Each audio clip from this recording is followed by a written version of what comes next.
Hi, look at me, and look at this, the Boston Dynamics robot. This is my friend Tom Furness from the Virtual World Society.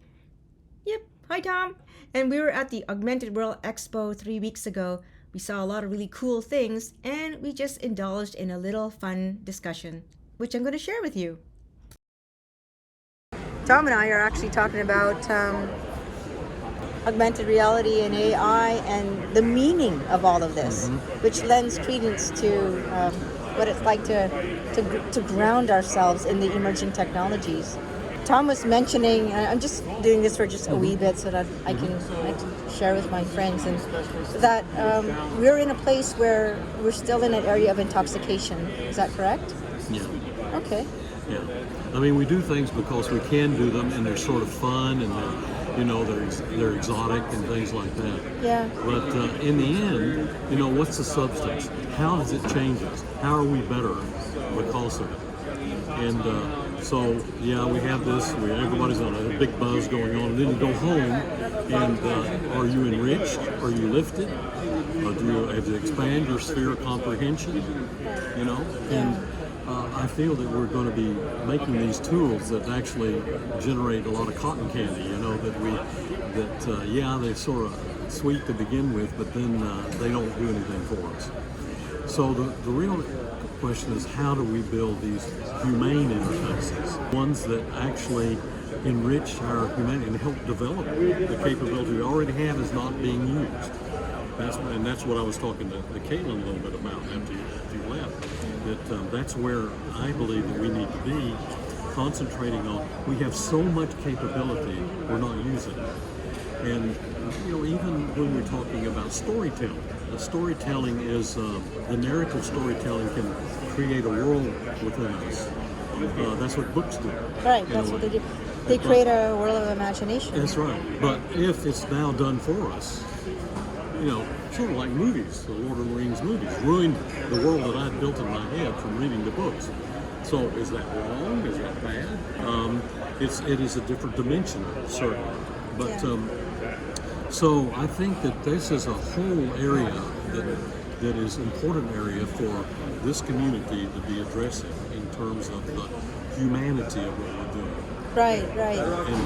And especially for artists, creatives like you, when you just push a button and you give a few words and then it goes off and does something, what does that really mean in terms of the human creativity, human imagination, and these skills that are unique?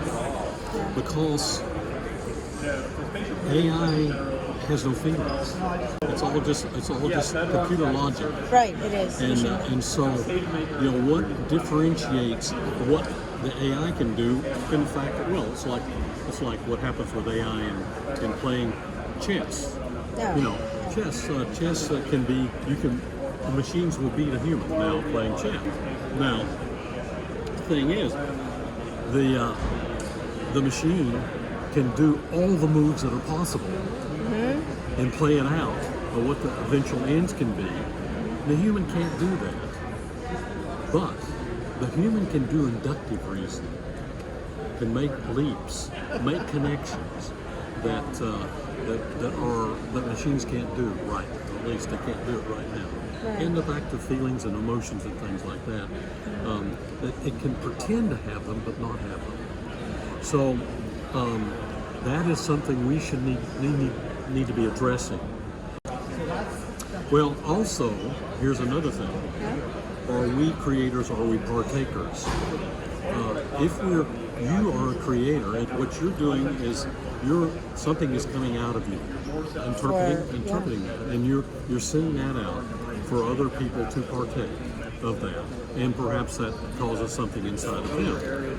Now, you can do that with an AI, generative AI kind of thing. The question is, does that build something within them the same as if a person had done it? So that's the big differentiator. Now, the biggest differentiator is you have the joy of creating. Right, I do, yeah. It's the process of creating, which in itself is a product.